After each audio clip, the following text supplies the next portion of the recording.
Halo gengs, kembali lagi bersama Digi Channel. Gimana nih kabar kalian? Semoga sehat selalu ya. Baik, kali ini kita akan kembali melanjutkan pembahasan alur cerita anime Shaman King yang tentunya sudah kalian tunggu-tunggu. Sebelumnya, buat kalian yang baru saja menemukan channel ini, silahkan untuk subscribe dulu ya. Dan jangan lupa untuk menyalakan notifikasinya, agar kami semakin semangat untuk menghadirkan konten-konten terbaik buat kalian. Oke, mari kita masuki pembahasan alur cerita anime Shaman King episode 41.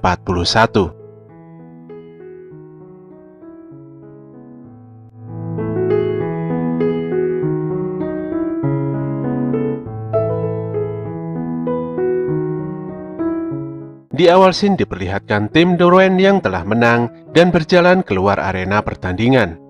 Saat itulah Horo-Horo bertemu dengan Pirika dan Opacho. Pirika pun meminta maaf pada sang kakak karena telah membeberkan masa lalu Horo-Horo kepada Opacho, hingga membuat si Opacho menangis mendengarkan kisahnya. Horo-Horo pun sudah tidak begitu peduli dan mencoba bersikap tenang.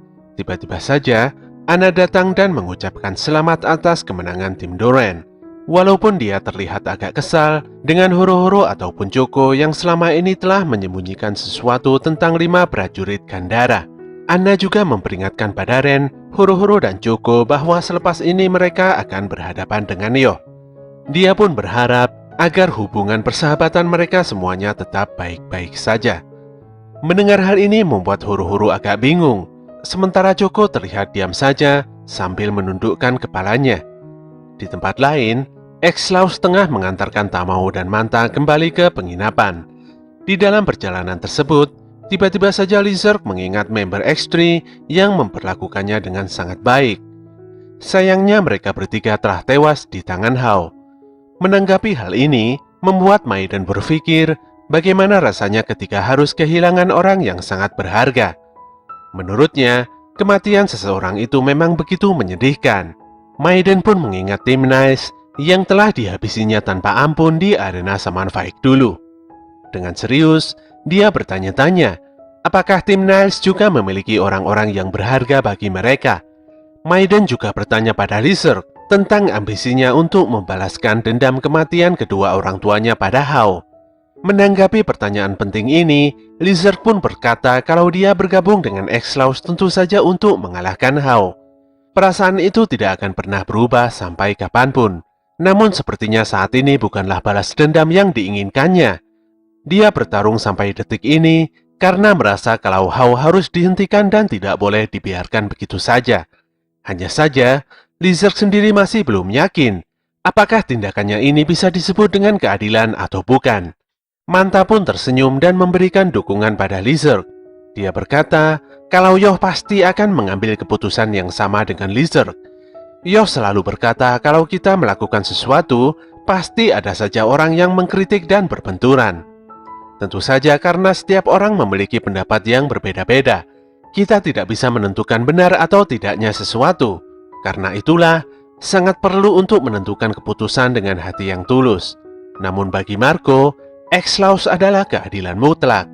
X-Laws akan bertarung dan membangun serta mewujudkan dunia tertib yang diatur oleh hukum. Maiden pun setuju dengan pendapat Marco. Dia juga berdoa agar dunia ini selalu damai sekarang dan selamanya. Sementara itu di arena Shaman Fight, terlihat tim Hanagumi begitu mudah mengalahkan lawannya. Dikarenakan nantinya akan berhadapan dengan 5 prajurit, maka Hanagumi tidak ingin mengekspos semua kemampuan mereka di sini. Pada akhirnya, Hanagumi pun membuat semua musuhnya tumbang tidak bernyawa.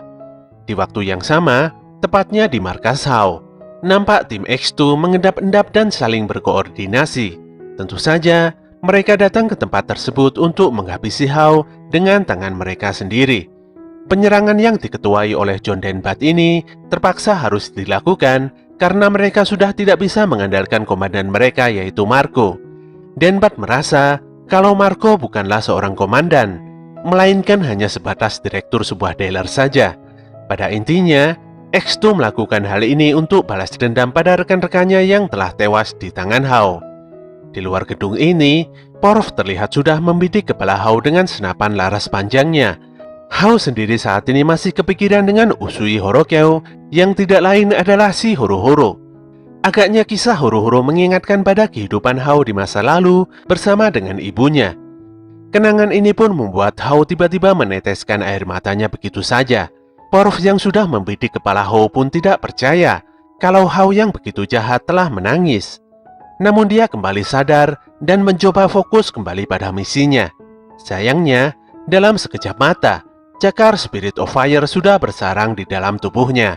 Serangan fatal ini pun membuat Porf begitu terkejut dan tewas. Tapi di sisa-sisa nyawanya, Porf meminta pada Denpat dan Lark untuk segera melarikan diri dari Hao. Sayangnya di dalam gedung, Lark sepertinya tidak bisa melarikan diri dan harus rela bernasib sama dengan Porf. Kini hanya tinggal Denpat yang tersisa. Dia pun tidak bisa berkata apa-apa karena Hao tiba-tiba saja sudah berada di belakangnya.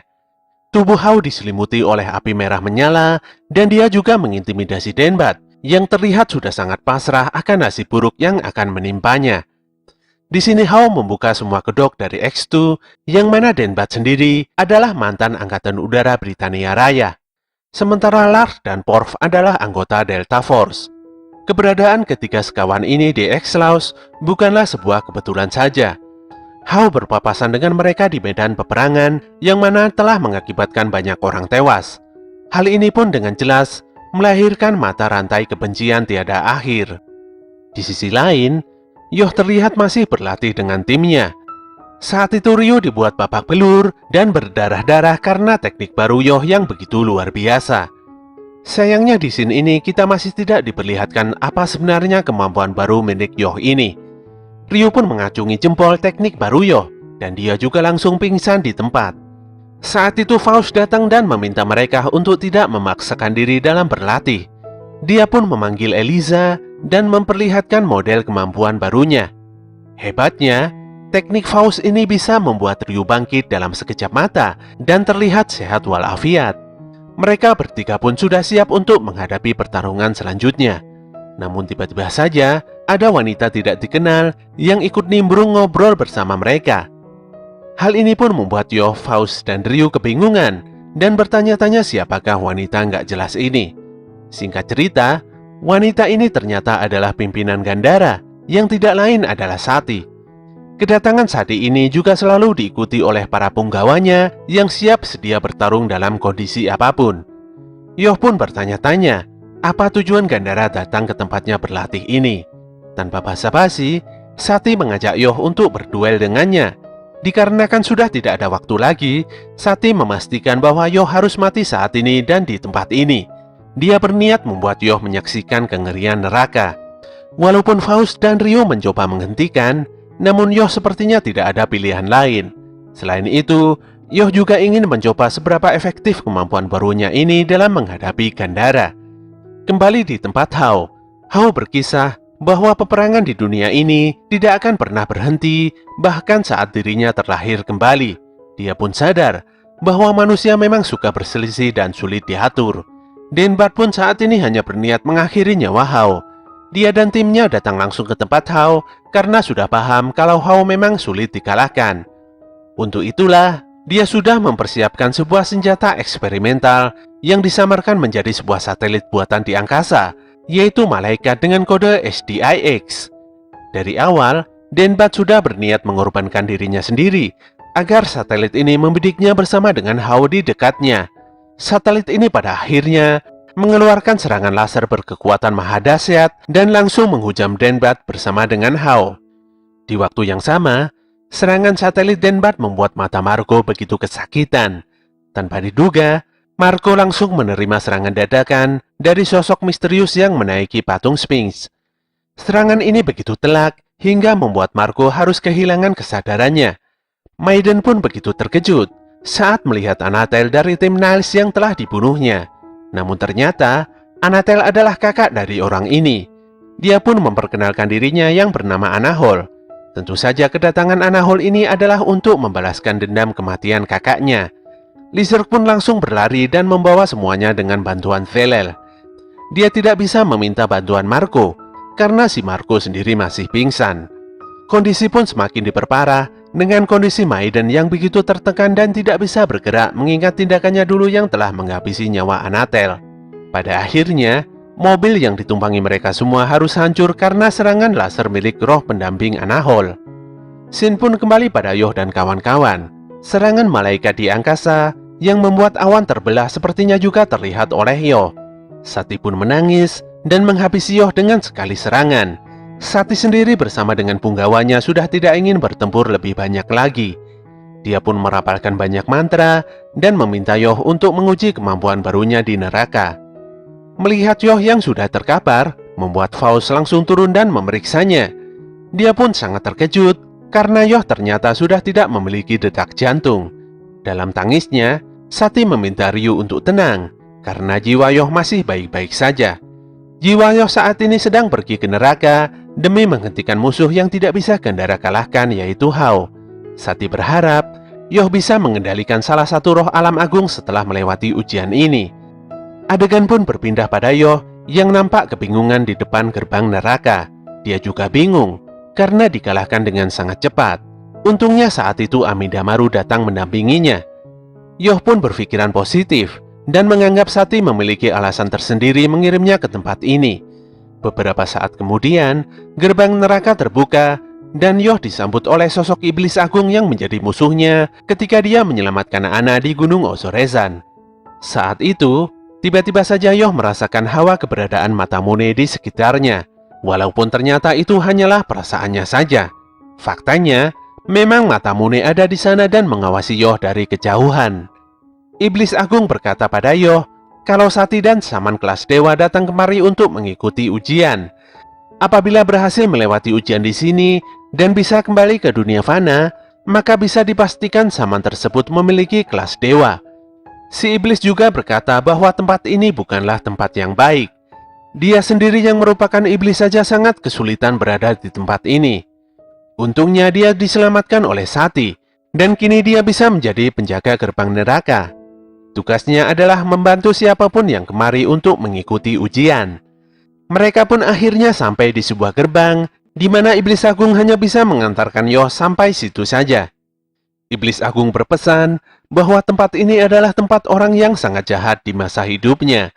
Disinilah ujian pertama yang harus Yoh lalui, dan yang pasti akan terjadi pertarungan saling membunuh terus-menerus.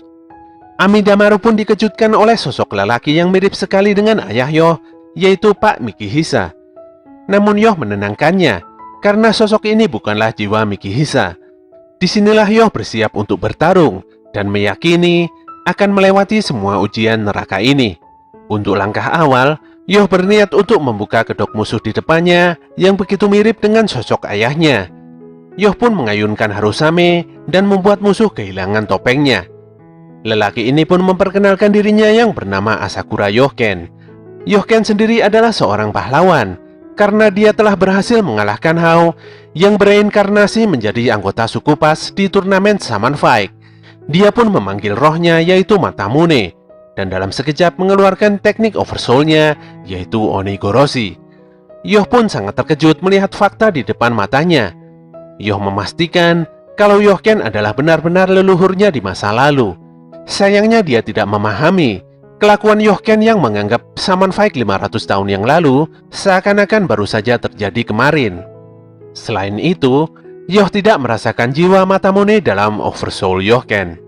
Namun hal yang pasti, Yoh harus mengalahkan leluhurnya ini sesegera mungkin. Dia pun berencana untuk melakukan penyatuan roh dengan Amidamaru. Namun Amidamaru mengingatkan bahwa saat ini kondisi mereka berdua adalah sama-sama roh. Apakah mungkin melakukan penyatuan roh dengan kondisi seperti ini, apalagi dengan mode Oversoul? Dalam kebingungan ini, Yohken menyerang dan berhasil membuat tangan Yoh menjadi tulang belulang. Yoh pun berteriak kesakitan, namun dia tersadar akan sesuatu hal yang sangat penting. Di dalam tempat antah berantah ini, Yoh bisa bergantung pada kekuatan hatinya sendiri. Dia pun mengembalikan kondisi tangannya seperti sedia kala, bahkan dengan membawa Futonomitama no Tsurugi. Yohken yang menyadari melihat Yoh menggenggam Futonomitama no Tsurugi pun bertanya, siapakah Yoh sebenarnya? Pasalnya, Futonomitama no Tsurugi sendiri adalah harta karun keluarganya yang sangat berharga. Akhirnya Yoh memperkenalkan dirinya. yang merupakan keturunan Yohken 500 tahun di masa depan. Mendengar hal ini membuat Yohken naik pitam dan menganggap Yoh adalah seorang pembohong. Dia pun melompat dan berniat menghajar Yoh dengan teknik onigoroshinya. Matamune masih terlihat mengamati pertarungan Yoh dari kejauhan. Dengan teknik Jousenji Ryaketsu, Yoh bisa mengejar leluhurnya 500 tahun yang lalu. Selanjutnya, Yoh harus bisa melampaui leluhurnya ini, apapun yang terjadi. Disinilah Yoh memperlihatkan wujud teknik terbarunya yang menggabungkan Futono Mitama no Tsurugi bersama dengan Amendabaru ke dalam tubuhnya. Kemampuan ini adalah teknik lain dari Spirit of Sword biasanya, yaitu Byakuo. Yoh pun dikelilingi oleh sebuah armor putih keren, lengkap dengan pedang besarnya.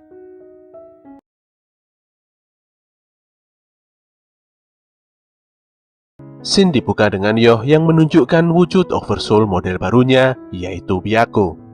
Sementara Yohken tanpa banyak basa-basi langsung menyerang menggunakan teknik Kanashibari yang terlihat begitu kuat membayangi sekeliling tubuh Yoh. Di dalam hatinya, Yoh begitu prihatin dengan kondisi Yohken yang telah lama terkekang di dalam neraka ini. Sepertinya Yohken masih memiliki penyesalan yang mendalam dan mengganjal di dalam hatinya karena telah membunuh Hao yang merupakan leluhurnya sendiri 500 tahun yang lalu. Dengan mudah, Yoh menghancurkan semua serangan yang ditujukan padanya hingga membuat Yohken agak terkejut. Melihat hal ini, membuat Yohken jadi bersemangat dan memuji kemampuan Yoh yang lumayan kuat. Untuk itulah, dia mengeluarkan teknik pengendalian Shikigami yang terlihat mirip dengan teknik Mikihisa, walaupun dengan wujud roh yang berbeda, yaitu sang penjaga Kengai Doji. Yoh pun mau tidak mau harus menahan serangan Kengai Doji dengan pedang besarnya. Namun Yoh sepertinya tidak bisa bertahan lama-lama dengan Shikigami ini, karena Yohken terlihat tengah bergerak untuk menyerangnya dari samping. Yoh pun langsung menebas Kengai Doji dan bersiap dengan serangan dadakan Yohken. Ketika pedangnya beradu dengan onigoroshi, Yoh meyakini kalau serangan seperti ini tidak akan bisa menghentikannya. Tapi Yohken malah menyeringai karena telah memperhitungkan semua kekuatan milik Yoh. Dia pun mengeluarkan teknik andalannya, yaitu Suge no Kiwami, yang merupakan teknik untuk memperbudak sosok Tengu. Matamune pun berkata bahwa teknik ini adalah teknik yang bisa mengalahkan dominasi Hao 500 tahun yang lalu. Matamune sendiri tidak menyangka kalau Yohken bisa secepat ini mengeluarkan Suge no Kiwami untuk mengalahkan Yoh yang masih bocil ini. Sama seperti Yoh, Matamune berpikir kalau Yohken memendam penyesalan yang mendalam di hatinya. Tak lama kemudian, sebuah kereta telah datang untuk menjemput Matamune ke destinasi selanjutnya. Dia harus segera pergi, karena jika berlama-lama di sini, maka dikhawatirkan dirinya bisa berakhir seperti Yohken. Namun dengan begini, Matamune menjadi lega, karena Yoh pasti akan menyelamatkan Yohken. Yohken seakan-akan tidak mempercayai pandangan matanya. Serangan pedang besar Tengu merah ini berhasil dihentikan dengan mudah oleh Yoh. Bahkan Oversoul-nya begitu mudah berubah bentuk dan menyerupai wujud burung bangau. Yoh menjelaskan bahwa sejak kecil dia selalu tertarik dengan burung bangau. Entah karena sering diajak bapaknya membeli makanan atau mungkin karena sering menaiki kapal bangau bersama dengan ibunya. Bagi Yoh, melakukan perubahan bentuk Oversoul saat bertarung itu sangat mudah. Lebih daripada itu, sebenarnya Yoh hanya memikirkan bagaimana bisa memenangkan pertarungan dari berbagai musuh yang dihadapinya. Dan untuk saat ini, Yoh akan menunjukkan betapa hebatnya kemampuan sejati dari Byakuo di hadapan Yohken. Mendengar hal ini membuat Yohken merasa tenang, karena telah mengambil keputusan yang tepat dengan mengeluarkan Suge no Kiwami. Dia juga terlihat senang, karena Yoh adalah musuh terkuat yang pernah dihadapinya di neraka ini. Itu artinya, Yohken harus benar-benar serius mengalahkan Yoh di sini.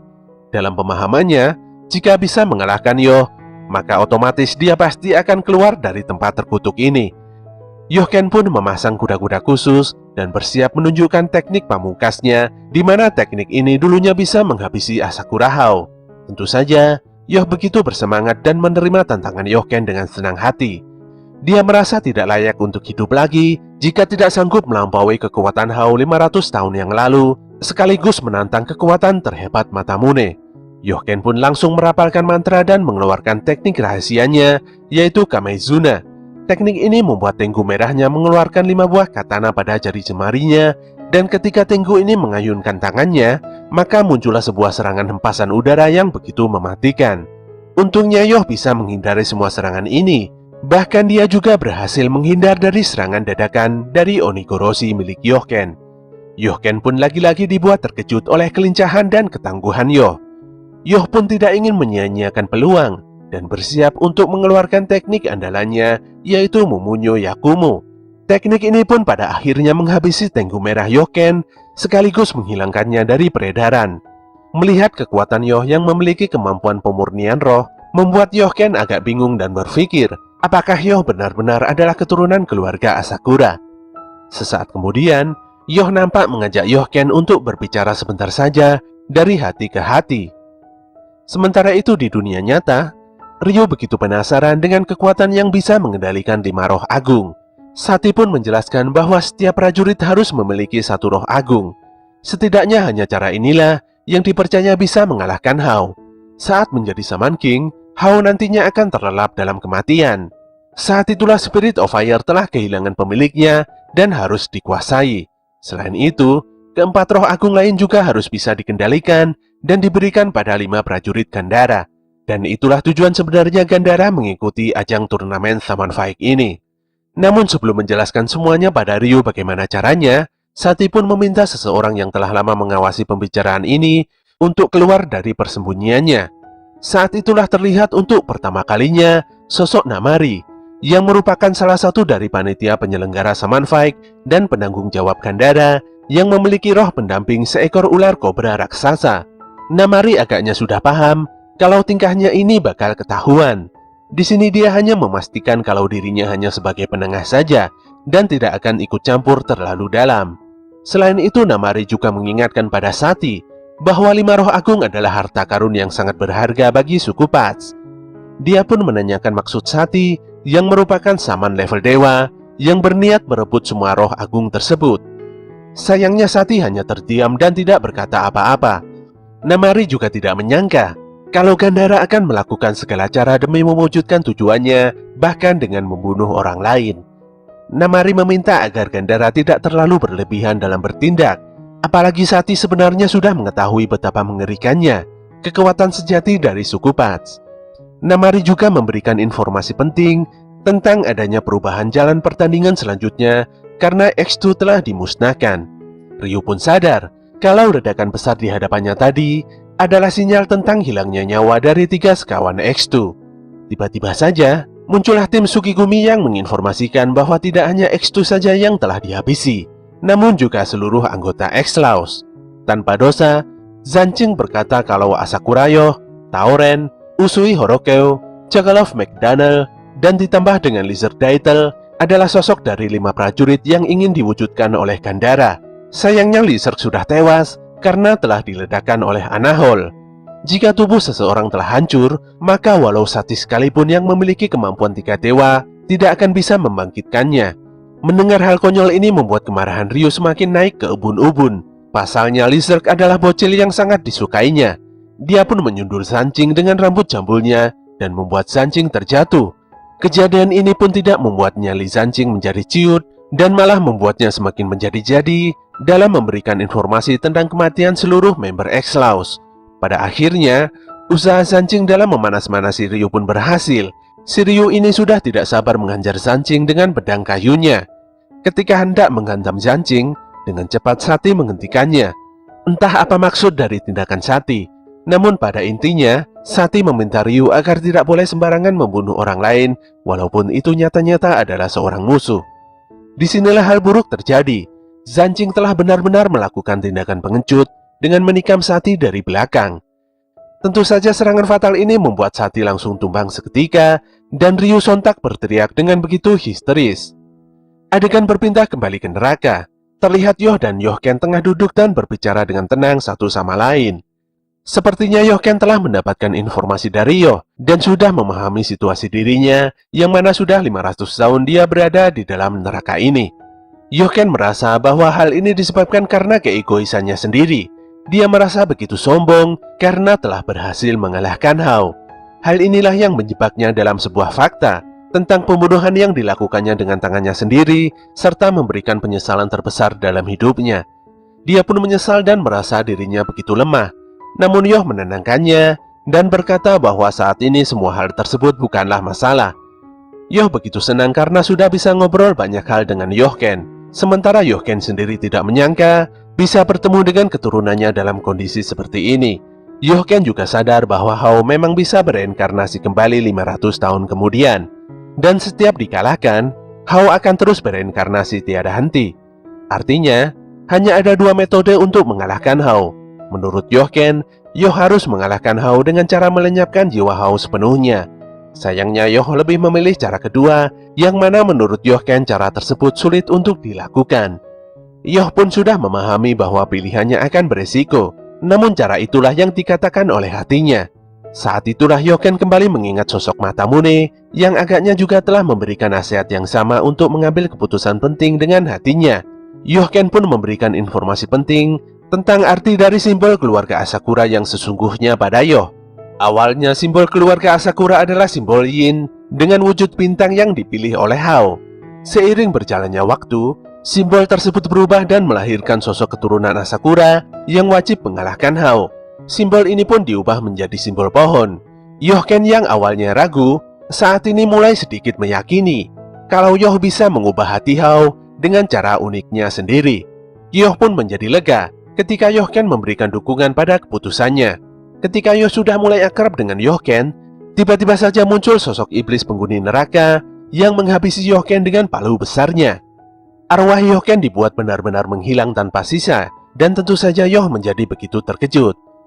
Si iblis ini pun tertawa terbahak-bahak sambil memandangi Yoh yang terdiam tanpa kata-kata. Dia berkata, kalau seseorang telah hancur di tempat ini, maka jiwanya juga akan lenyap tidak bersisa.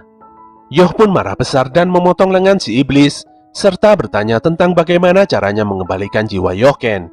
Sayangnya, mau menghajar si iblis dengan cara apapun, sepertinya sudah tidak ada cara untuk mengembalikan jiwa yang telah dihancurkan. Yoh pun pada akhirnya menghabisi jiwa si iblis hingga lenyap dari pandangan. Dia pun begitu menangisi kepergian Yohken, tapi kesedihannya tidak bertahan lama, karena serangan dari penghuni neraka ini mulai berdatangan menghampirinya. Para iblis ini agaknya mulai bersatu untuk menghabisi Yoh yang terlihat sendirian.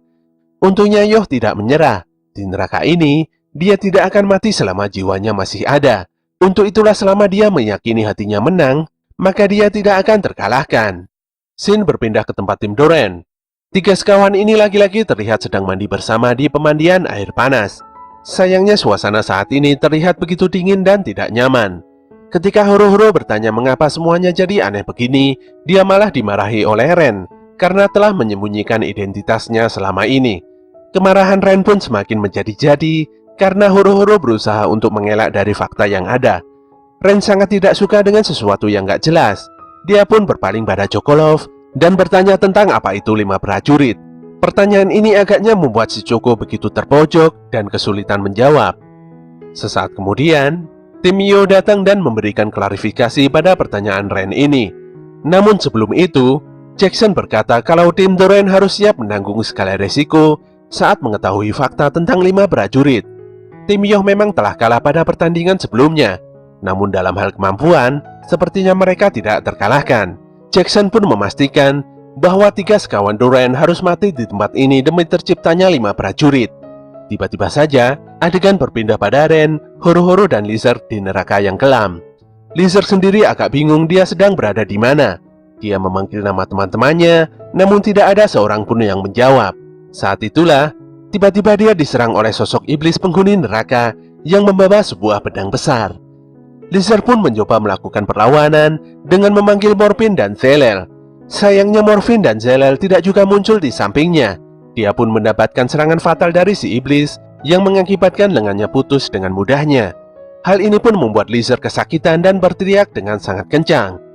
Sementara itu Choco kembali kaget karena mendapati dirinya kembali lagi di depan gerbang neraka yang dulu pernah dilaluinya. Berbeda dengan Lizard, Choco ditemani oleh Mick dan Abad. Abad menjelaskan bahwa sebagai salah satu dari 5 prajurit terpilih, Choco dan yang lainnya harus mati di tangan tim Yo untuk berlatih meningkatkan energi spiritualnya di neraka. Seperti yang diketahui, semua ini adalah rencana dari Gandara. Masing-masing prajurit terpilih dikirim ke gerbang neraka yang berbeda, dan tentu saja semuanya harus bisa melewati ujian ini dan kembali ke dunia fana. Untuk membuat Chokolov menjadi semakin kuat, maka Abats berencana untuk mengirimnya ke dasar neraka yang paling dalam. Dia berharap Choco bisa kembali ke dunia fana dengan kekuatannya sendiri. Dan tiba-tiba saja tanpa sadar, Choco sudah terlempar ke jurang neraka yang sepertinya memang dalam dan gelap. Di sini Abats akan menjaga Choco, sementara Ren dan Horo-Horo akan menjadi tanggung jawab Masamune. Di dunia nyata, terlihat Tamao dan Manta masih selamat dari serangan brutal Anahol. Mereka selamat berkat Ponci yang dengan cepat menyelamatkan semuanya dengan teknik mesumnya. Sayangnya, Marco, Lizard, dan Maiden sudah tidak terselamatkan. Anahol pun berencana untuk menghancurkan semua jasad Exlaus ini hingga tidak bersisa dan membiarkan Tamao dan yang lainnya pergi. Namun Tamao dengan keras menolak karena dia masih memiliki Faust dan Sati yang akan membangkitkan semuanya. Ternyata Anahol adalah pengikut Hao yang memiliki tugas untuk membantai semua member Exlaus. Dia pun menjadi tidak terima ketika Tamao meremehkan kekuatan Hao di tubuh tim Sukigumi. Hao sepertinya sudah memberikan kekuatan pada Anahol yang melebihi kemampuan Anatel kakaknya sendiri. Dia mengintimidasi Tamao dengan Oversoul Spring-nya, namun Tamao tidak gentar. Walau ketakutan dan menangis, Tamao akan tetap bertarung hingga titik darah penghabisan.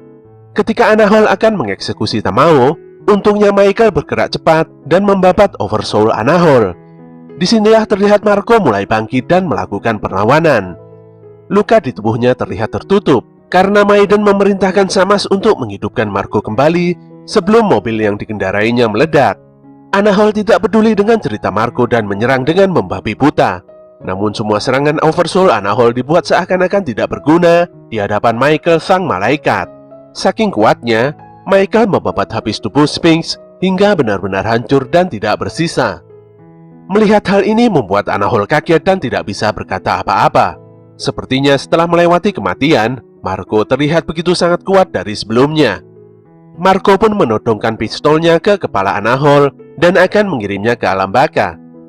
Namun sebelum itu, Marco cukup tenang karena tubuh Lizard dan Maiden masih utuh walaupun diselamatkan dengan cara yang tidak senonoh. Dia pun memaksa Anahol untuk mengantarkannya ke tempat Sati, sang pemimpin Gandara sekarang juga. Disinilah tiba-tiba Hao muncul dan berkata bahwa saat ini Sati telah tewas di tangan bawahannya. Dengan ini, sudah tidak ada yang bisa dihidupkan kembali. Kedatangan Hao di tempat ini membuat Anahol menjadi sangat senang dan memukul Marco tepat di wajahnya. Dia juga menginjak bekas luka di dada Marco hingga membuat si Marco tidak berdaya dan berteriak karena sangat kesakitan. Hao berkata kalau dia datang ke tempat ini karena markasnya yang berharga telah dihancurkan oleh beberapa orang bodoh. Namun yang lebih penting dari itu semua, Marco bertanya pada Lakis apakah sudah tidak ada cara lagi untuk menghidupkan orang yang telah mati. Lakis pun menjawab bahwa masih ada satu cara lagi, yaitu teknik Jousenji Ryaketsu yang mana telah dikuasai oleh Faust. Pernyataan ini pun juga dibenarkan oleh Hao. Tapi sayangnya, saat ini Faust sedang bersama dengan Sati. Tentu saja Hao menduga kalau Faust pasti juga akan segera bernasib sama dengan Sati, yaitu tewas di tangan Sukigumi. Mendengar hal ini membuat Marco tersenyum lega. Dia pun berterima kasih pada Lakis dan Hao, kemudian mengubah Michael menjadi mode mobil sport.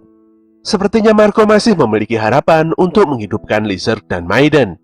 Lizard dan Maiden sendiri terlihat sudah memasuki mobil, dan Marco tidak akan membiarkan semuanya berakhir di sini.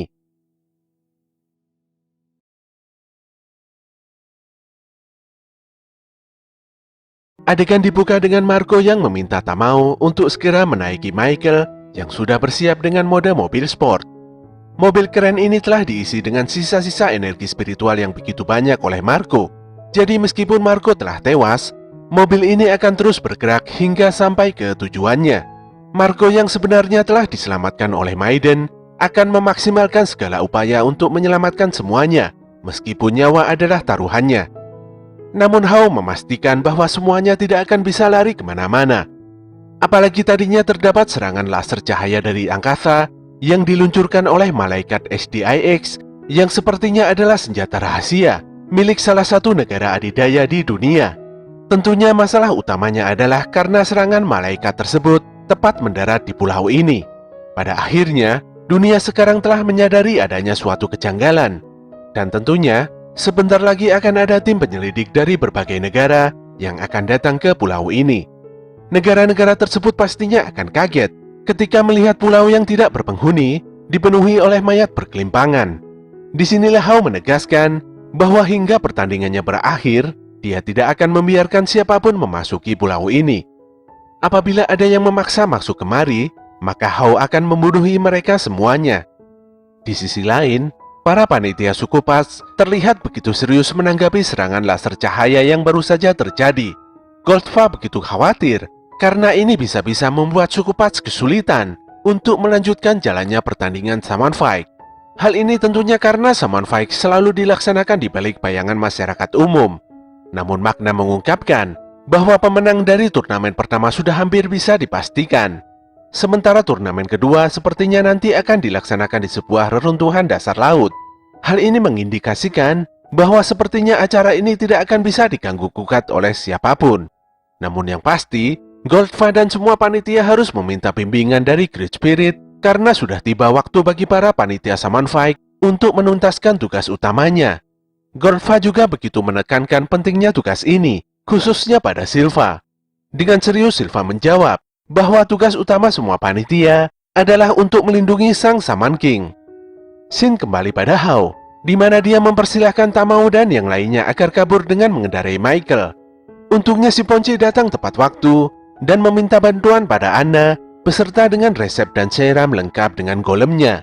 Tanpa banyak basa-basi, Anna langsung menyerang Hao dengan shikigaminya, yaitu Zenki dan Gouki. Anna terlihat begitu kesal karena Hao so akrab memanggil namanya. Sayangnya, Hao sangat kuat dan menjadikan serangan kedua shikigami ini seakan-akan hanyalah sebuah serangan yang begitu kecil. Melihat serangannya yang jadi tidak berguna, pada akhirnya Anna terpaksa harus mengerahkan seluruh kekuatannya untuk menghadapi Hao. Di neraka, terlihat Ren tengah sibuk untuk menghabisi para roh yang menyerangnya. Dia begitu kesal karena roh penghuni neraka ini tidak pernah habis dan terus bermunculan. Bason yang sudah memasuki mode bertempurnya mengingatkan Ren tentang nasihat yang telah diberikan Masamune. Ren pun menjadi bersemangat karena dengan begini, dia dan Bason akan menyempurnakan teknik busin terkuatnya. Sementara itu, Horo-Horo terlihat tengah berenang di dasar neraka dan berusaha mencari keberadaan Masamune. Dia pun menyalahkan Timio yang sudah membuatnya tersesat dan tidak paham sedang berada di mana. Ketika nantinya kembali, dia memastikan akan menghajar Timio dengan segenap kekuatannya. Di neraka bagian lainnya, Lizard masih berlarian dan kebingungan menghadapi iblis Mastema yang begitu kuat dan terus membayangi kemanapun dia pergi. Abats menilai bahwa nasib Lizard begitu apes karena langsung berhadapan dengan Mastema yang merupakan anak buah Satan. Lizard terbunuh ketika hatinya masih diselumuti oleh kegelapan yang begitu pekat. Hal ini pun membuat Abats tidak bisa membantu banyak karena ini adalah masalah Lizard sendiri. Sementara itu di tempat Yoh, para iblis penghuni neraka sepertinya sudah sangat kewalahan menghadapi kehebatan teknik Byakugo. Iblis terakhir pun dibuat bungkam dan ketakutan ketika Yoh siap membunuhnya tanpa ada sedikit pun keraguan di hatinya. Iblis yang sudah menyadari keseriusan Yoh langsung bersujud dan menyatakan kekalahannya. Yoh pun mengampuni si iblis dan berniat untuk melanjutkan latihan selanjutnya. Dengan tersenyum, Yoh meminta si iblis agar bisa mengantarkannya pada musuh selanjutnya yang lebih kuat untuk dikalahkannya. Si iblis ini pun menjadi bingung dan tidak percaya kalau Yoh masih akan melanjutkan pertarungannya. Neraka yang sebenarnya berada di dalam Great Spirit ini membuat Yoh tidak mengkhawatirkan tentang suatu hal apapun. Dia tidak ingin kehilangan harapan, dan apapun yang terjadi dia tidak boleh kalah dari siapapun. Yoh pun menyarungkan pedangnya dengan ditemani oleh roh Amidamaru dan Yohken yang begitu mempercayai tekadnya. Dengan sopan, Yoh pun kembali meminta pada si iblis agar bisa mengantarkannya pada musuh yang lebih kuat. Disinilah si iblis tersenyum dan benar-benar sungguh mengakui kekalahannya. Sementara itu, Anna begitu tertekan ketika Zenki dan Gouki telah dikalahkan oleh Hao dengan Spirit of Fire-nya. Hao pun memegang tangan Anna dan menilai jika teknik Anna begitu lemah dari biasanya. Dan yang lebih aneh lagi, Hao tidak bisa sama sekali membaca jalan pikiran Anna. Hao juga bertanya, siapakah sebenarnya Anna dan apa yang ada di pikirannya saat ini. Hal ini pun sontak membuat Anna begitu terkejut. Hao kembali bertanya, mengapa Anna sampai segitu repotnya berdiam di sini dan membiarkan semua teman-temannya melarikan diri. Hao berpikir Mungkin Anna sedang mengulur waktu agar jasad Lizard dan Maiden bisa dibangkitkan kembali oleh Faust demi membangkitkan 5 prajurit. Atau mungkin Anna ingin menunjukkan kekuatan sejatinya yang tidak ingin diperlihatkan oleh siapapun untuk menghentikan Hao. Dugaan Hao ini pun kembali membuat Anna terkejut. Di dalam hatinya, dia berharap agar Tamao segera membawa Yoh kembali. Bila Tamao tidak berhasil, maka dia tidak tahu apa yang akan terjadi padanya setelah ini. Ketika tangan Hao hendak meraih tubuh Anna, tiba-tiba saja dia dikejutkan oleh sengatan petir dari teknik pembalik kutukan yang telah Anna persiapkan sebelumnya. Di tempat lain, Ryu terlihat sangat marah dan menghajar Zanjing habis-habisan karena sudah membunuh Sati dengan cara yang sangat licik. Meskipun Faust berusaha berteriak dan menghentikan, nampaknya amarah Ryu masih belum bisa terbendung juga. Zanjing pun dibuat begitu gemetaran dan ketakutan melihat aksi Ryu yang sepertinya memang tidak bisa dihentikan. Saat akan mengayunkan pedangnya pada Zanjing, sebuah serangan menghentikan langkah Ryu dan membuatnya jatuh tersungkur. Ternyata serangan ini berasal dari Yoh yang sudah bangkit dari kematiannya. Dia meminta Ryu untuk tidak cepat emosi dan juga meminta maaf pada timnya karena telah lama menunggu. Ternyata, Faust dengan teknik Jousen Jiriaketsu miliknya, yaitu Jukon Sonji atau Eliza Operation, telah berhasil membangkitkan Yoh dari kematiannya. Yoh tidak menyangka kalau Sati dan semua member Gandara telah dikalahkan oleh Tsukigumi hanya dengan sekali serang. Dia pun berpikiran kalau Tsukigumi telah menggunakan kekuatan aneh untuk menumbangkan Gandara yang merupakan sama dengan level tingkat dewa.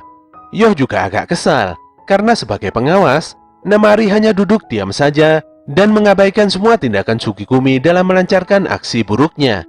Namari pun membenarkan dugaan Yoh, di mana sebagai panitia, dia hanya bertugas sebagai penengah saja dan tidak akan mengganggu jalannya pertarungan antar peserta turnamen. Mendengar jawaban tersebut, membuat Yoh mendesak Namari, karena sesungguhnya Namari tidaklah adil dan lebih berpihak pada Hao. Dengan tenang, Namari kembali menjawab bahwa tugasnya adalah untuk melindungi Shaman King, di mana nantinya yang menjadi Shaman King adalah Hao. Belum menyelesaikan kalimatnya, Yoh langsung memotong omongan Namari dan berkata kalau yang menjadi Shaman King adalah dirinya. Tentu saja hal ini membuat Namari dan Tsukigumi menjadi terkejut. Yoh pun berjalan dan mendatangi Ryu. Dia menasehati Ryu supaya tidak mudah marah dan terpancing emosi. Sementara itu, teknik Jukon Sonji milik Faust ternyata menguras banyak energi spiritual, sehingga dia hanya bisa menggunakan teknik ini maksimal sekali lagi. Mendengar hal ini membuat Yoh tenang. Sebagai langkah awal, dia meminta Faust untuk membangkitkan Sati. Tentu saja Tsukigumi tidak tinggal diam dan menyerang Yoh secara bersamaan. Namun serangan Tsukigumi benar-benar tidak berguna. Yoh langsung membantai ketiga musuhnya ini tanpa ampun. Namari pun dibuat begitu terkejut dengan perubahan energi spiritual Yoh yang begitu besar. Karena sudah bangkit dari kematian, Yoh meminta Namari untuk mengizinkan timnya, yaitu Funbare Onsen, untuk mengikuti turnamen Shaman Fight kembali. Saat itulah, Michael dan Golem yang membawa semuanya telah tiba di tempat Yoh. Sementara itu, terlihat banyak sekali helikopter dan kapal besar angkatan laut mulai berdatangan mendekati pulau tempat diselenggarakannya Shaman Fight. Bahkan kali ini bapaknya Manta, yaitu Oyamada Matsumi, juga terlihat datang untuk menyaksikan apa yang sebenarnya terjadi dengan pulau tersebut. Di dalam Golem, Yoh meminta bantuan Sati untuk membangkitkan Maiden. Dengan begini Sati dan Maiden nantinya akan bisa menyelamatkan semuanya. Manta menanyakan, mengapa tiba-tiba semua pengikut Hao langsung pergi dan seakan-akan seperti sedang dipanggil oleh seseorang. Apalagi Oracle Bell mereka berdering dalam waktu yang bersamaan. Manta sendiri berharap agar nantinya tidak terjadi sesuatu yang buruk. Yoh pun meminta Seiram untuk mempercepat laju Golem, karena Anna sepertinya sedang dalam bahaya besar. Di pemandian air panas, Hanagumi terlihat sedang menyusun sebuah rencana untuk mengalahkan tim Yoh dan menghabisi tim Doren. Tidak tanggung-tanggung, mereka bertiga akan menghancurkan jasad tim Doren supaya mereka semua tidak bisa dibangkitkan. Ketika akan menyerang, tanpa diduga, tim Doren telah bangkit dan menghajar semua Oversoul tim Hanagumi dengan mudah. Tentu saja setelah bangkit dari kematian, energi spiritual ketiga bocah ini langsung mengalami kenaikan yang luar biasa. Hanagumi pun menjadi kaget dan tidak mengerti mengapa tim Doren bisa bangkit dari kematian, padahal di tempat ini tidak ada yang bisa menggunakan teknik pembangkitan. Tim Mio pun berkata kalau di antara mereka memang tidak ada yang bisa membangkitkan orang mati. Namun mereka mendapatkan rekan baru yang telah mewarisi kemampuan pembangkitan sati, yaitu Tao Jun. Nampaknya Hanagumi tidak gentar dan akan terus maju, namun mereka dihentikan oleh Bloken. Bloken menginformasikan agar Hanagumi segera pergi ke pantai barat untuk melaksanakan tugas barunya. Ren yang curiga Hanagumi akan melakukan hal yang buruk, langsung memutuskan untuk mengalahkan ketiga cewek ini di sini. Namun Jun menghentikannya, karena sesungguhnya Hanagumi juga sudah siap bertempur hingga mati di tempat ini.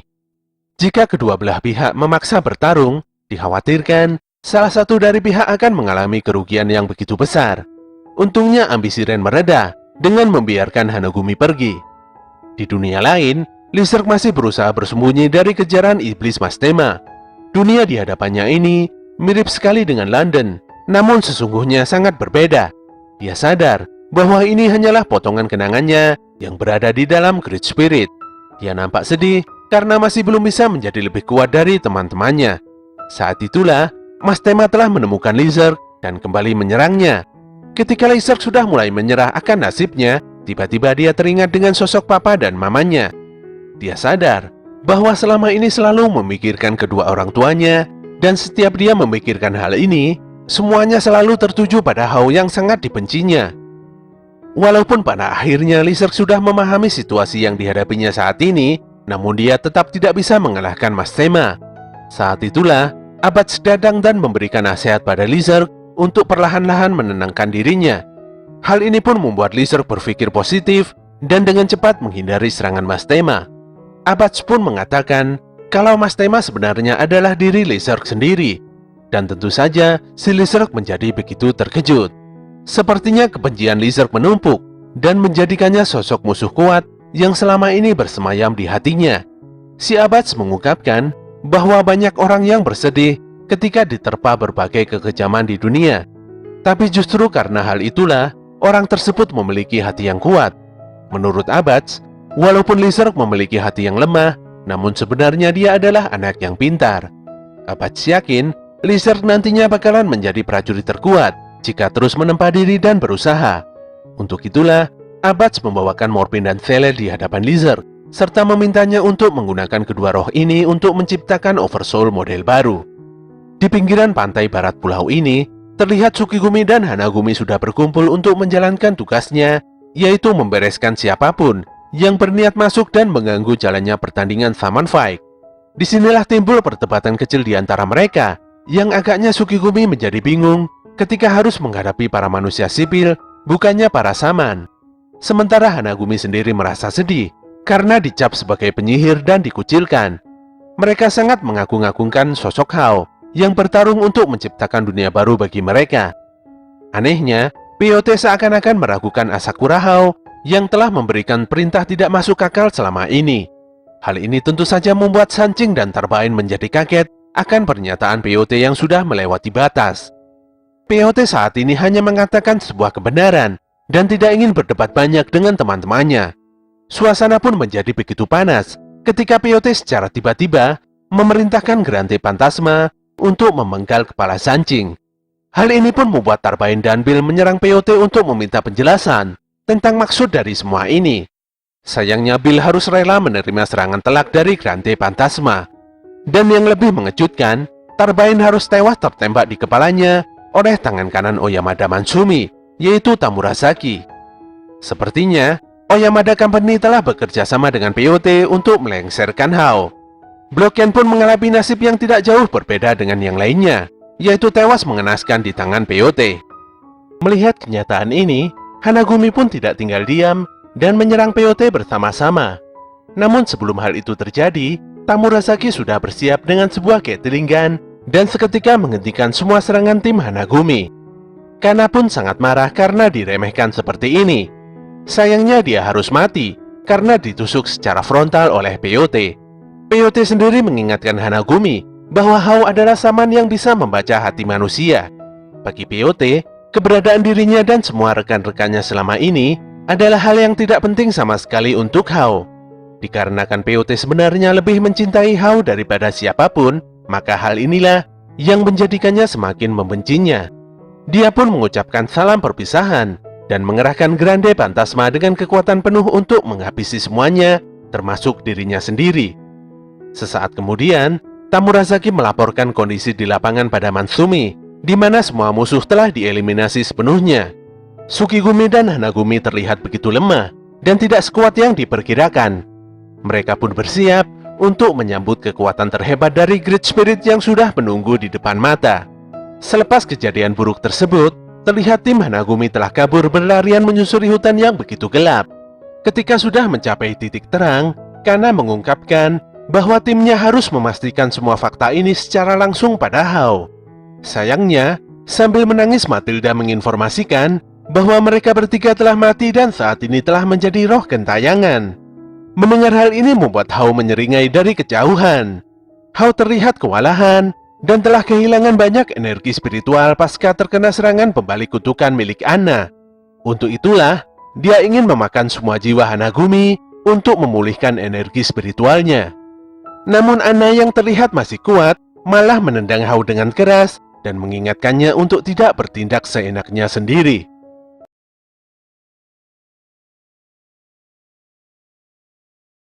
Tendangan keras Anna agaknya begitu telak mengenai tubuh Hao. Tentu saja hal ini membuat Hao sedikit kesakitan menerima serangan yang tidak disangka-sangka ini hingga membuatnya jatuh tersungkur. Anna begitu geram karena Hao sama sekali tidak peduli dengan nasib pengikutnya sendiri, yaitu tim Hanagumi. Anna pun meminta Hanagumi untuk segera pergi menuju alam akhirat. Jika tidak segera bergegas, dikhawatirkan mereka bertiga akan menjadi roh gentayangan. Dengan sisa-sisa energi spiritualnya yang masih begitu tinggi, Anna membangkitkan Shikigami-nya kembali dan memastikan akan bersungguh-sungguh untuk mengakhiri nyawa Hao di tempat ini. Namun sayang, Hao bukanlah saman yang lemah.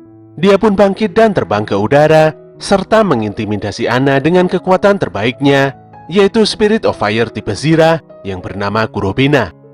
Ketika Hao sudah menggunakan kekuatan ini, penggunaan energi spiritualnya begitu sangat boros. Namun hal ini bukanlah masalah yang serius bagi Hao, karena dia memiliki energi spiritual yang begitu besar. Walaupun demikian, Hao berkata tidak akan menyerang dan menyakiti Anna sedikit pun. Sesaat kemudian, kekuatan Hao yang sangat besar ini memicu kebakaran hutan yang begitu hebat. Selain itu, teknik Kurobina memiliki dua keistimewaan. Yang pertama, dapat melindungi penggunanya, dan yang kedua bisa digunakan untuk menyerang musuh. Hao yakin, dengan kekuatan hebatnya ini, dia bisa mendapatkan Great Spirit dengan mudah. Hanagumi pun hanya bisa bertekuk lutut ketika melihat begitu besarnya tekanan Oversoul milik Hao. Hanagumi sendiri pada akhirnya menyadari bahwa Hao selama ini memang tidak peduli dengan keberadaan mereka. Anna juga terlihat sudah terpojok dan telah mencapai ambang batas kekuatannya. Saat Hao meminta Anna untuk segera menunjukkan sosok lain dari dirinya, tiba-tiba saja Yoh telah datang. Dan dia memastikan bahwa Anna tidak memiliki sosok ataupun kekuatan lain yang bisa diperlihatkan. Dengan tersenyum, Yoh meminta maaf pada Anna karena telah datang lumayan terlambat. Shin pun berpindah pada Mikihisa yang sedang pergi untuk memancing di pinggiran pantai bersama dengan dua Shikigami-nya. Namun dia sangat terkejut karena menemukan banyak pengikut Hao yang telah tewas berkelimpangan tidak bernyawa. Dia pun langsung meniup trompet kerang yang merupakan sebuah sinyal. Namun kita masih belum diberitahukan peringatan atau sinyal itu ditujukan pada siapa. Sementara itu, Maiden telah sadar dari kematiannya karena dibangkitkan kembali oleh Sati. Maiden juga telah memahami situasi yang telah terjadi. Bersama dengan Samas, Maiden bersedia membantu Sati untuk membangkitkan member Gandara yang telah tewas. Kejadian langka ini pun membuat Faust dan Ryu begitu tenang, karena dua saman kelas dewa ini telah bersatu padu demi mencapai tujuan bersama. Di sisi lain, Yoh dan Hao tengah duduk bersama, sembari menikmati seduhan minuman nikmat di sebuah kedai kopi. Lagi-lagi kejadian langka ini membuat Manta tidak habis pikir. Pasalnya Yoh dan Hao jelas-jelas bermusuhan satu sama lain. Anna menjelaskan bahwa hal tersebut bukanlah masalah, karena Hao untuk saat ini tidak akan melakukan hal yang buruk pada Yoh. Menurut Red Zep, seharusnya mereka semua bisa mengalahkan Hao. Adanya Yoh yang sudah bertambah kuat, kekuatan Anna yang tidak biasa dan juga golem yang ikutan menyerang, agaknya memungkinkan bagi mereka untuk meraih kemenangan. Sayangnya Anna memastikan bahwa hal tersebut adalah hal yang sia-sia. Hao sangatlah kuat dan tidak terbayangkan. Ana mengungkapkan bahwa teknik Kurupina adalah teknik yang sangat mengerikan dan tidak ada satupun oversoul yang bisa menandinginya. Ana meminta agar semuanya tidak gegabah dalam melangkah. Minimal mereka harus memiliki sebuah rencana. Untuk itulah, Ana akan menanyakan sesuatu pada roh tim Hanagumi yang sedari tadi sudah berada di tempat ini. Sebagai imbalannya, Ana akan membantu Hanagumi agar bisa pergi dengan lancar ke akhirat. Kembali pada kedai kopi, Hao merasa sangat nyaman karena bisa bertemu dengan Yoh dan mengobrol santai tanpa beban. Yoh juga merasakan hal yang sama, di mana dia sendiri sebenarnya juga ingin berbicara empat mata dengan Hao yang merupakan kakaknya sendiri. Dia juga tidak takut sedikit pun pada Hao karena meyakini bahwa Hao tidak akan mengambil nyawanya untuk saat ini. Yoh memahami kalau Hao akan mencabut nyawanya ketika dirinya tidak bisa bertambah kuat lagi. Hao pun membenarkannya. Dia akan melancarkan aksinya saat Yoh telah mencapai kekuatan maksimalnya demi menjadi saman terkuat. Selain itu, Hao juga mencurahkan isi hatinya dengan bercerita bahwa dirinya selama ini merasakan hal yang buruk. Pengkhianatan POT tidak membuat Hao terguncang sama sekali, karena pada dasarnya dia sudah mengetahui bahwa POT akan berbuat demikian.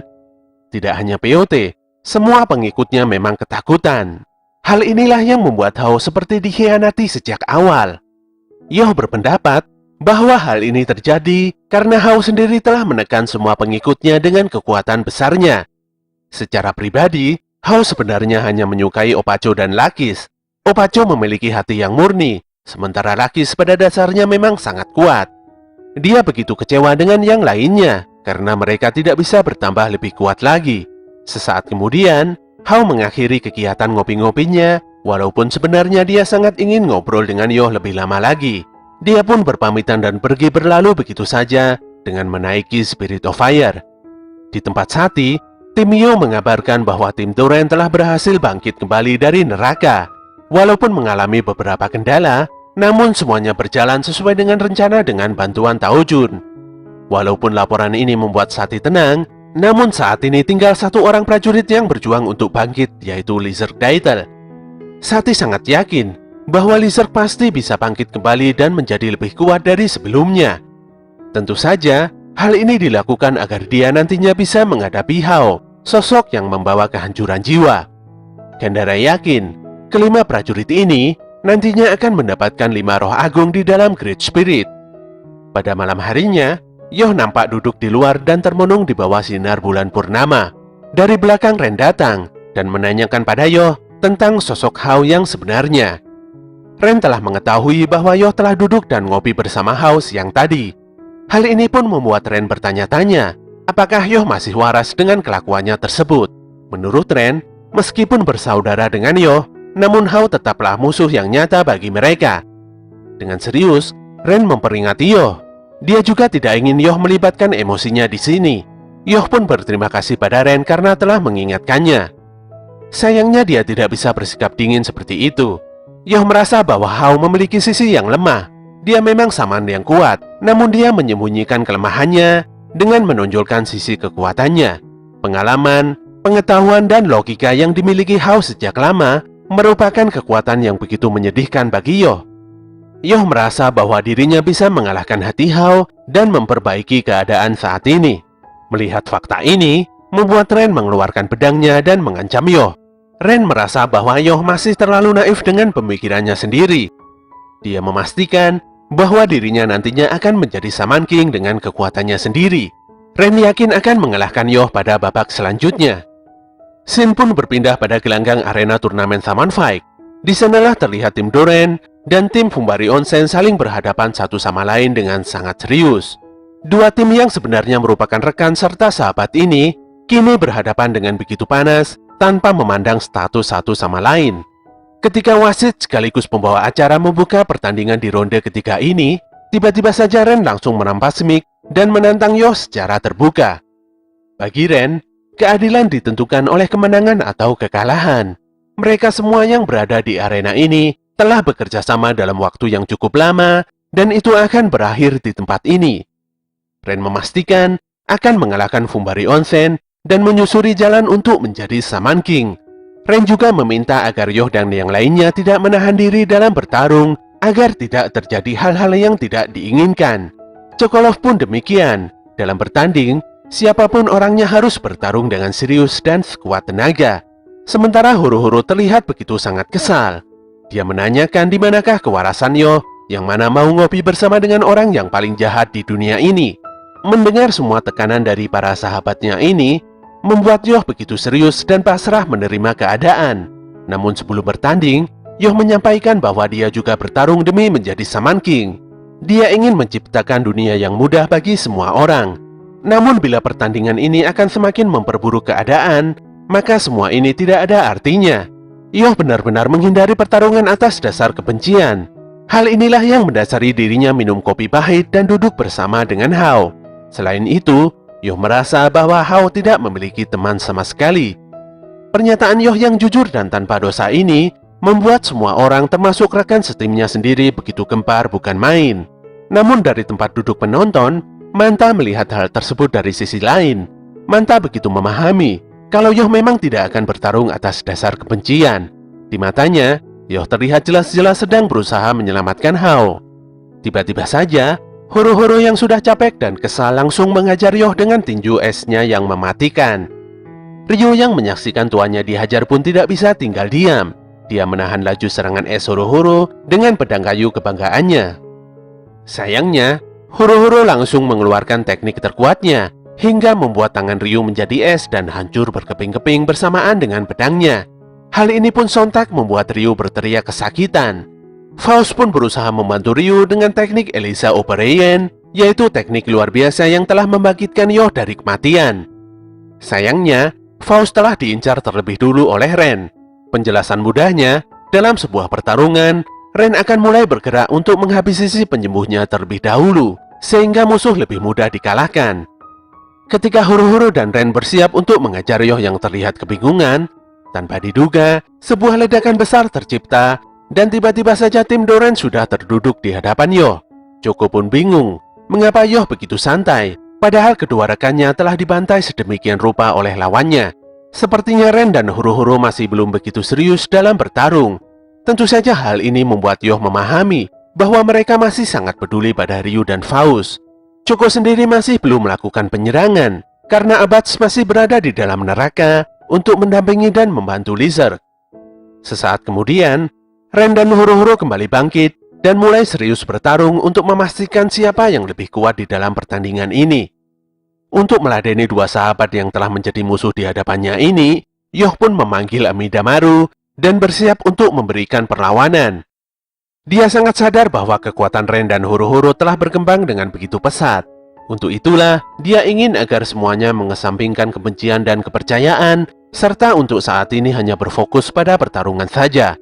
Yoh mulai menarik pedang Harusame dari sarungnya dan mengeluarkan teknik terkuatnya yang tidak lain adalah Byakugan.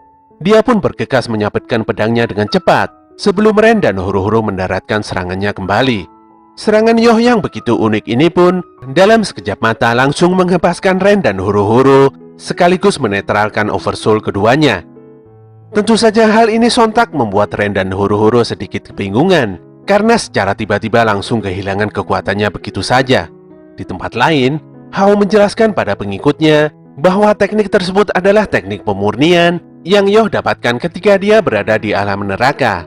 Teknik tersebut memang diakui bisa mengubah semua energi spiritual menjadi kehampaan, dan itu adalah kekuatan inti dari teknik pemurnian roh. Pertarungan pun masih berlangsung dengan begitu sengit. Ren yang faktanya telah berpengalaman berhadapan dengan teknik serupa pun menjadi semakin bersemangat. Dia yang sekarang tidak ingin banyak berkompromi dan akan menunjukkan jurus barunya untuk menghadapi kekuatan Yoh. Dia pun memperlihatkan kekuatan Bushin Jutsu-nya yang telah diasah semakin kuat ketika dia berada di neraka, yaitu Raiho. Dengan teknik ini, Ren bisa memproduksi petir dengan daya serangan ekstra tinggi, hingga membuat Byakugan milik Yoh hancur berhamburan. Yoh pun begitu kesakitan menghadapi serangan telak milik Ren ini, hingga membuatnya tidak bisa mengeluarkan energi dari seluruh tubuhnya. Dia pun sadar bahwa Bushin Jutsu adalah teknik yang digunakan Ren untuk membungkam tim Yoh di pertandingan sebelumnya, dan itu adalah benar-benar petir asli. Di mata Yoh, Ren benar-benar telah berubah menjadi sangat kuat dan tidak bisa dianggap remeh. Sementara huru-huru tidak kalah hebat karena bisa memanipulasi dan memadatkan uap air menjadi es. Kondisi ini pun membuat Yoh menjadi benar-benar tersudut karena kedua-duanya baik Ren dan huru-huru sama-sama memanfaatkan kekuatan terbaik dari alam itu sendiri. Di tempat lain, Anna dan Jun tengah mengobrol tentang kondisi Yoh maupun Ren di luar rumah. Bagaimanapun juga, Yoh dan Ren sama-sama telah mengalami kematian dan menjadi semakin kuat karenanya. Jun menenangkan Anna karena pada dasarnya Yoh dan Ren telah mengetahui kekuatan dan potensinya masing-masing. Dia pun mengajak Anna untuk masuk ke dalam rumah, di mana di sana telah berkumpul semua keluarga klan Tao dan juga keluarga Asakura. Sepertinya kedua keluarga besar ini telah sepakat dan merencanakan sebuah pertemuan sebelum pertandingan akhir dari Summon Fight dihelat. Tujuan utama dari pertemuan ini tentu saja adalah untuk bisa mengalahkan Asakura Hao. Disinilah Yohmei menginformasikan tentang insiden tewasnya pengikut Hao di sisi barat pantai pulau ini yang sebelumnya telah dikonfirmasi oleh Mikihisa di awal-awal episode ini berlangsung. Mikihisa pun memeriksa kondisi di sana dan hanya menemukan Broken yang tengah sekarat dan merupakan satu-satunya korban selamat dari insiden mengerikan tersebut. Disinilah diketahui bahwa Broken adalah perebut dan pengasuh Hao yang masih bayi pada 16 tahun yang lalu. Mikihisa pun mengungkapkan rencananya untuk menginterogasi Broken agar dia membuka mulut mengenai sosok Hao. Hal ini dilakukan agar semuanya bisa mendapatkan sebuah petunjuk penting untuk mengalahkan Hao.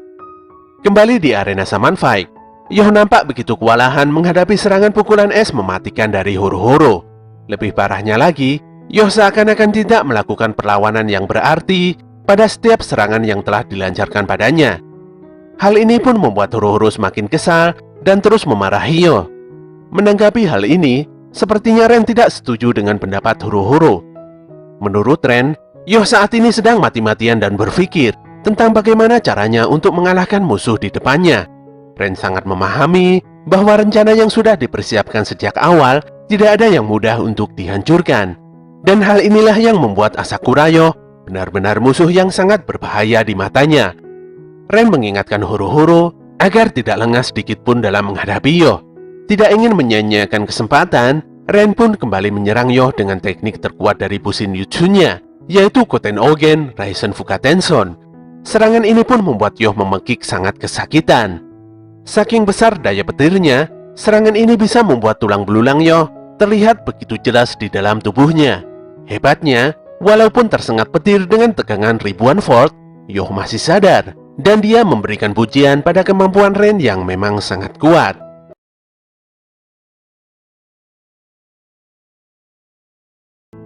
Serangan Bushin Jutsu yang dipercaya sebagai teknik terkuat milik Ren ini pada akhirnya membuat Yoh terkapar dan tumbang. Terlihat dengan begitu jelas, tubuh Yoh menjadi gosong karena begitu kuatnya serangan petir yang mengenai dirinya. Walaupun telah mengerahkan kekuatannya hingga ke batas maksimal, Ren masih begitu geram dan sangat kesal bukan main. Demi memutuskan hubungan persahabatan dengan Yoh yang begitu naif dengan pemikirannya sendiri, Ren rela merubah dirinya menjadi jahat. Dia bahkan tega menyerang Yoh dengan teknik pamungkasnya. Namun demikian, dia heran mengapa Yoh masih bisa hidup dan bertahan. Walaupun tubuhnya gosong, namun Yoh nampak telah bangkit dan mengungkapkan bahwa Ren masih memiliki keraguan di hatinya. Menurut Yoh, walaupun Ren ingin segera menuntaskan pertandingan ini, namun Ren nantinya pasti akan merasa bersalah. Tepatnya bersalah karena telah membunuh Yoh. Yoh berkata, kalau Summon Fight adalah pertarungan dengan kekuatan hati. Jadi bila Ren sendiri bertarung dengan penuh keraguan, maka dia tidak akan bisa mengalahkan musuhnya. Tim Fumbari Onsen pun perlahan-lahan mulai bangkit dan optimis akan memenangkan pertandingan ini. Melihat fakta yang begitu mengejutkan ini, Ren menjadi begitu sangat kaget. Dia yakin seharusnya kekuatan petirnya yang begitu dahsyat tersebut cukup untuk membunuh Yoh. Ren akhirnya menyadari bahwa Yoh sendiri telah menguasai teknik pengendalian kekuatan alam seperti dirinya. Ketika Yoh hendak menyerang Ren yang masih melamun, dengan cepat huru-huru datang dan melindungi Ren dengan tinju esnya. Singkat cerita, kedua tim ini bertarung dengan begitu sengit. Terlihat Ryu dan Faust telah tumbang karena telah mencapai batas kekuatannya. Ren dan huru-huru juga terlihat begitu kepayahan. Namun hebatnya, Yoh masih berdiri dan tidak gentar sedikit pun. Ren dan Horo-Horo pun kembali menyerang dan mengerahkan semua kekuatannya pada serangan terakhir ini untuk mengalahkan Yoh. Di dalam benaknya, Ren begitu kesal karena walau sudah menahan rasa sakit begitu dalam di neraka, namun pada akhirnya kekuatannya hanya sebatas ini saja. Horo-Horo pun demikian, dia merasa lemah karena hanya bisa bertarung keroyokan menghadapi Yoh. Ketika kekuatan ketiga bocah ini hendak bertabrakan, tiba-tiba saja muncullah sebuah api yang begitu besar yang membuat arena amburadul berantakan. Dan ternyata, serangan tersebut berasal dari Lizard.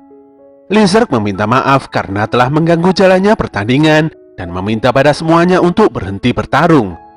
Saat itulah muncullah Sati bersama dengan Maiden. Ternyata Sati sendirilah yang telah membangkitkan Lizard dari kematian. Dia juga menginformasikan kalau Lizard adalah anggota dari 5 prajurit yang terakhir. Selain itu, Gandara dan Kappa Halers yang merupakan peserta Summon Fight memutuskan untuk mundur dari turnamen. Dengan ini, terlihat 4 tim yang berhak melangkah ke turnamen kedua, yaitu Hoshigumi, Fumbari Onsen, Tim Doren, dan X1. Dengan informasi valid ini, Sati meminta pada Godfa, selaku ketua panitia Summon Fight, untuk segera menyudahi turnamen pertama ini. Kedatangan Lizard membuat hati Ren semakin tidak nyaman, apalagi Lizard dengan mudah menghentikan serangan gabungan Ren dan Horo-Horo. Sudah pasti Lizard bertambah kuat karena dia telah bangkit dari neraka seperti yang lainnya. Tanpa banyak basa-basi, dia pun memperlihatkan pada semuanya wujud Oversoul barunya yang merupakan gabungan dari kekuatan Morphin dan Zelel. Oversoul Multi Spirit ini berwujud sebuah api permusuhan berwarna hitam keungu-unguan yang bernama Mastema Dolkem.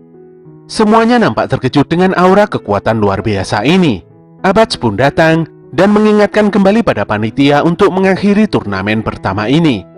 Pada akhirnya, turnamen Summon Fight yang pertama resmi dinyatakan selesai oleh Goldfa. Goldfa hanya mengingatkan bahwa semua ini adalah kehendak dari Great Spirit.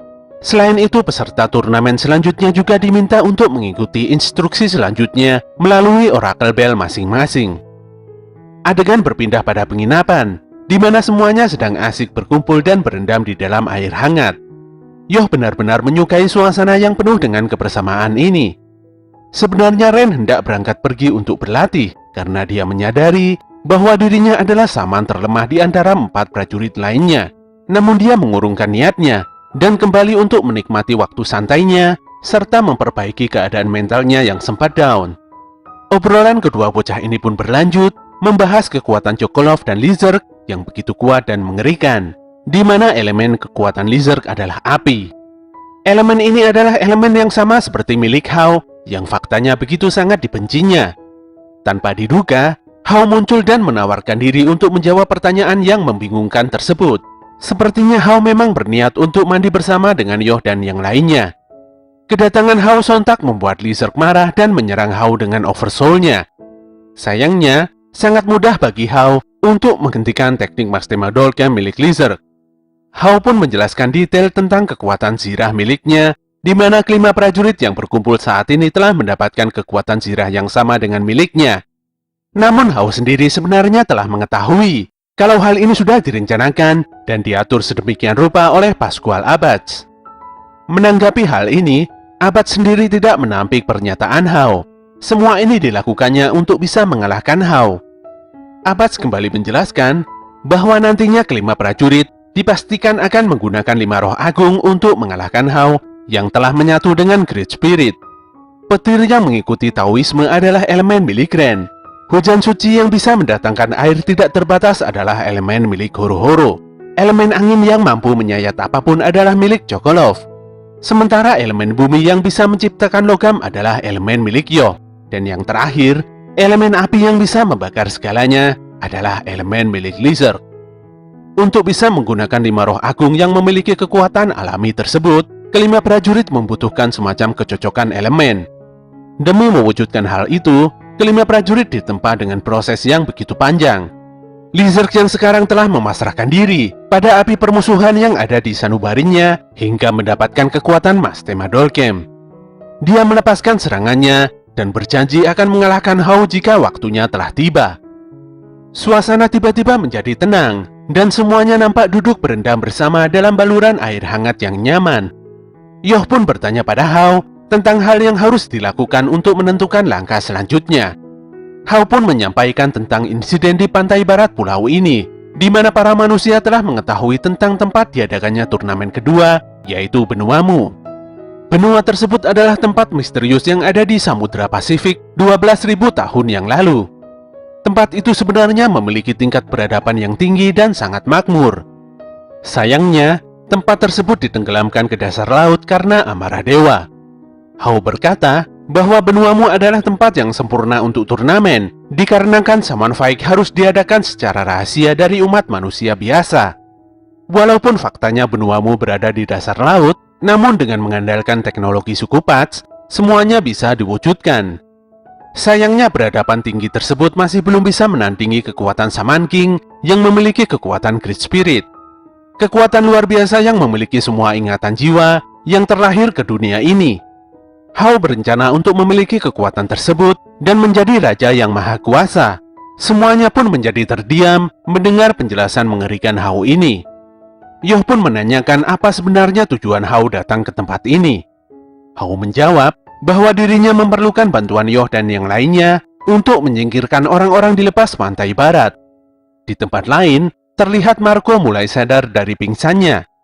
Ketika akan membangunkan Tamao, dia dikejutkan oleh Lakis dan Anahol yang sepertinya sudah menunggu di tempat itu dalam waktu yang lama. Lakis berkata kalau Maiden dan Lizard telah dibangkitkan dan pergi ke tempat Asakura. Lakis meminta Marco untuk ikut pergi menuju tempat tersebut bersama-sama. Kembali pada pemandian air hangat, Hao berkata bahwa manusia yang mendekati pulau ini adalah para tentara militer.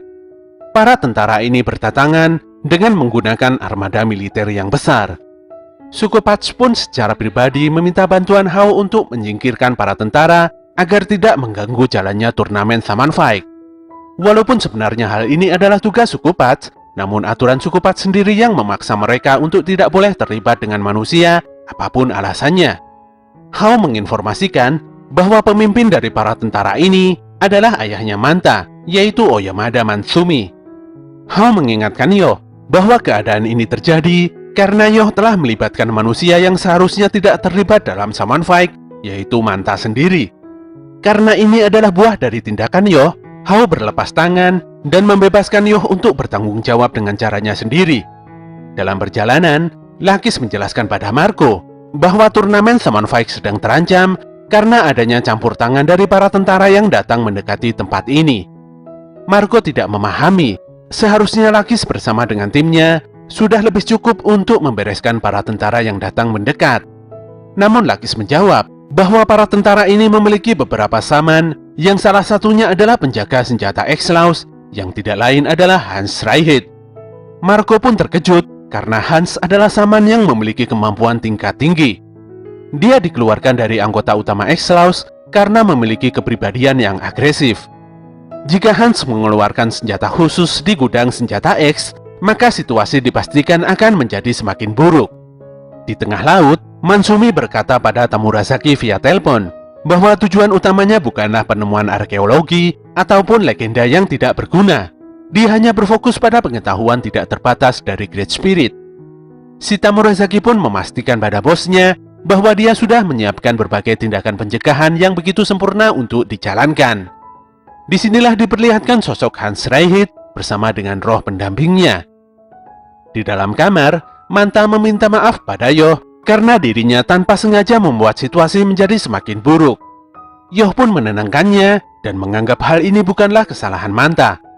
Manta sendiri yakin kalau yang memberitahukan soal Summon Fight dan Great Spirit pada bapaknya adalah Tamurasaki. Manta pun berpikir untuk menghubungi Tamurasaki dan berbicara dengan bapaknya agar beliau menghentikan niatnya menyelidiki Summon Fight.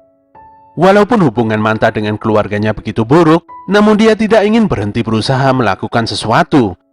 Yoh pun mendukung Manta dan berpikir bahwa lebih baik menyelesaikan persoalan ini dengan berbicara satu sama lain.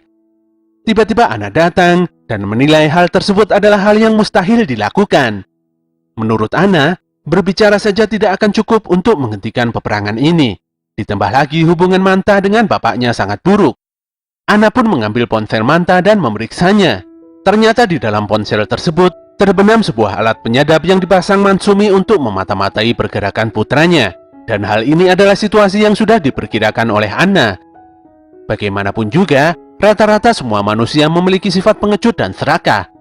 Anna pun membanting ponsel Manta dan memastikan pada Yoh untuk lebih serius, dikarenakan perang ini adalah wujud latihan terakhir yang bisa Anna berikan pada Yoh.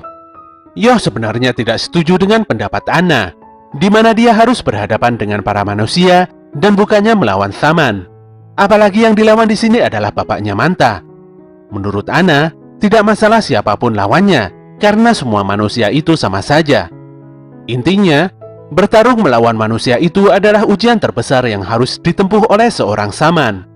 Senjata yang kehilangan hatinya, kekacauan masyarakat yang tercipta karena adanya keserakahan, serta kontradiksi yang terus berkembang dan merenggut idealisme.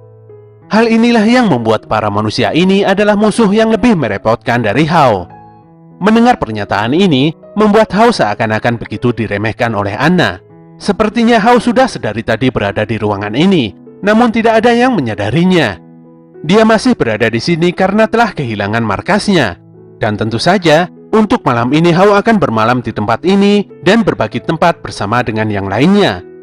Walaupun dikelilingi musuhnya, Hao tetap santai karena dia sangatlah kuat. Ketika telah tertidur pun, Hao yakin tidak ada yang bisa mengalahkannya. Sesaat kemudian, Ren datang dan menilai kepercayaan diri Hao begitu tinggi. Namun Ren tidak akan menyerang Hao.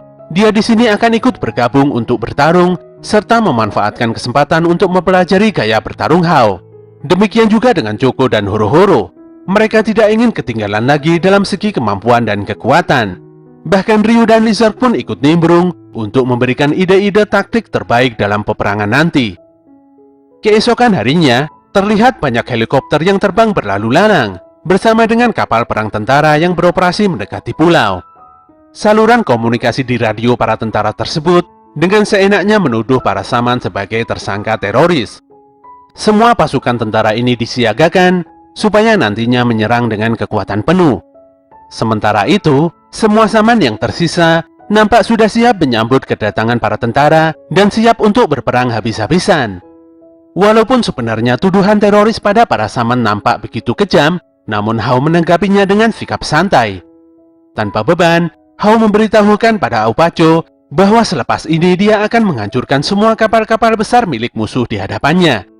Dalam peperangan ini, tim penyembuh yang terdiri dari Maiden, Jun dan Faust juga sudah dipersiapkan. Hal ini dilakukan supaya tidak ada korban yang meninggal dari kedua belah pihak. Dalam waktu 2 jam lagi, semua peserta turnamen akan bertolak ke Pulau Mo dengan berkumpul di dermaga dan menaiki Oversoul Path Marine. Oversoul tersebut menyerupai sebuah kapal selam hitam yang begitu besar dan gagah. Disinilah, Yoh meminta agar Hao menepati janjinya supaya tidak membunuh para manusia ini terlalu banyak. Hao pun menyanggupinya. Namun meskipun bisa membangkitkan orang yang tewas, energi spiritual para Saman itu ada batasannya. Apabila batasan ini sudah terlampaui, maka Hao berjanji akan membangkitkan semuanya dengan teknik Jukun Jonshi miliknya.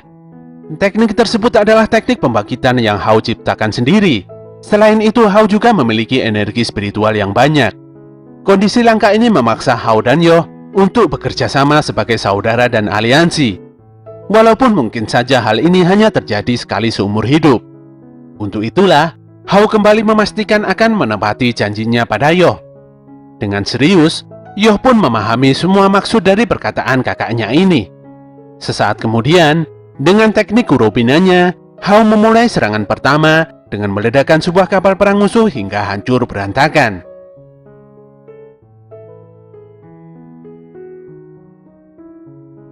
Oke gengs, itulah akhir dari cerita Shaman King episode 45. Semoga bisa menghibur kalian semua ya. Kritik dan saran akan selalu kami tunggu demi kebaikan channel ini. Bantu kami untuk terus mengembangkan channel ini dengan klik tombol like, komen, dan subscribe. Apabila info dari channel ini bermanfaat, silahkan kalian bagikan kepada teman-teman kalian. Dan apabila ada penyampaian dari kami yang kurang benar, kami mohon maaf yang sebesar-besarnya. Tetap semangat, dan sampai jumpa kembali di konten kami selanjutnya.